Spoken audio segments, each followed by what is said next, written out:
في مرام ارفع شله وهز القصيده واعلن بها التحدي بالبيوت الفريده كل من هي تحدث شبت بها وقيده واعلنتها خساره بين كل البريه. الف مبروك يا خشب سعى الصداره محفلك يا مرام اليوم والله بشاره والجميع استعد الحفل طال انتظاره. والف مبروك جعل الفرح يزداد ضيه لا دخلت المنصه ينبهر من يشوفك ينبهر بين طلها وبقايا وصوفك والشعر والاناقه غير ناعم كفوفك طلتك غير طله يا مرام الابيه. عندي وقت المعاني تاخذين التحدي لانك انت الحلاوه الزين دايم يعدي يا مرام الحلايا الفارقه بكل حدي. الصداره ملكتها بقوه مزيه فرحتك يا مرام اليوم والله كبيره في زواجك عيونه لك تراها قريره. ان ذكرنا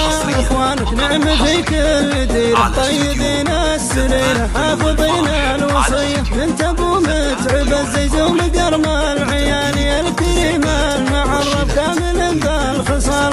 ابو متعب كريم الطبع شيخ الرجال اشهد انه نعم بالطيب ما فيه زيه. امكم متعب الشيخه تراها اصيله المدايح بها لولا مدحنا قليله. بنت راعى الكرم مشهور بين القبيله عند كل البشر تفوز بالقابليه. الف مبروك يا خشب سعى الصداره محفلك يا مرام اليوم والله بشاره والجميع استعد الحفل طال انتظاره. والف مبروك جعل الفرح يزداد ضيه.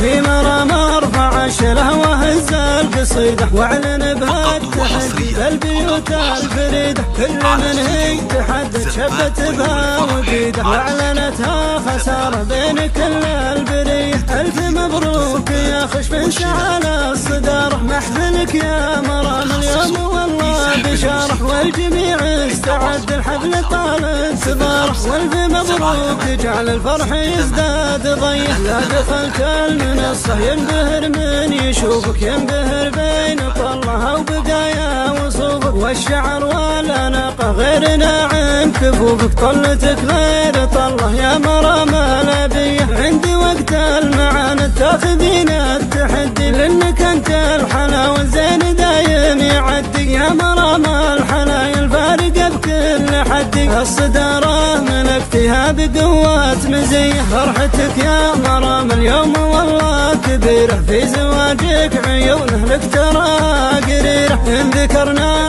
اخوانك نعم في كل ديره طيبين السريره حافظين الوصيه. بنت ابو متعب الزيزوم قرم العيالي الكريمه المعرف كامل بالخصال. ابو متعب كريم الطبع شيخ الرجال اشهد انه نعم بالطيب ما فيه زيه. امكم متعب الشيخه تراها اصيله المدايح بها لولا مدحنا قليله. بنت راعى الكرم مشهور بين القبيله عند كل البشر تفوز بالقابليه. الف مبروك يا خشب سعى الصداره محفلك يا مرام اليوم والله بشاره والجميع استعد الحفل طال انتظاره. والف مبروك جعل الفرح يزداد ضيه. والف مبروك جعل الفرح يزداد ضيه.